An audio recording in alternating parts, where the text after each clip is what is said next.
ba ka Pung Umiam ka ba pinyap mat ya baro da ka jing itiang ki saudong saukun kadang pen kre man priang ya ka jing wan jong ka hotel 7 star peningkong hamikhalia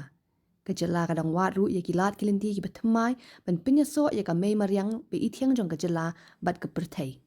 Umintri rangba ka jela konrat ke sangma hakasni balang ulai shimbenta ka jing persang ben pinher ya ka liengsuin duriaw ni sea plane hapung umiam kapadi ka sinjam ka bakong san bha ben pinklanya kilat pinya so jong ka jela shiki wei pat ki benta kari ya kani ka jing pinher liengsuin duriaw hapung umiam la penlong da katanat transport ka jela mikhalia but ka ministry of civil aviation ka sarkar pedeng ha ka jing adon lang umintri ka civil aviation kinja rapu ram mohan naidu Menteri Rangba ka jela la pentip ya kajing angno jongu ban penlong ya ka jela Meghalaya kum ka jaka jengok kai ka bah khmat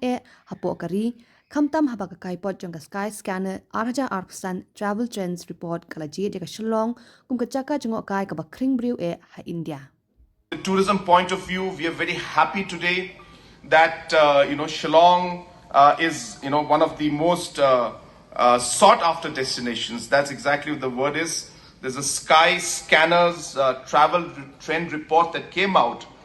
that that Shillong had even surpassed Azerbaijan's Baku as the most sought after destination for Indian travelers in 2025. So that's the kind of the attention or the opportunity that Shillong and Meghalaya has from the tourism perspective.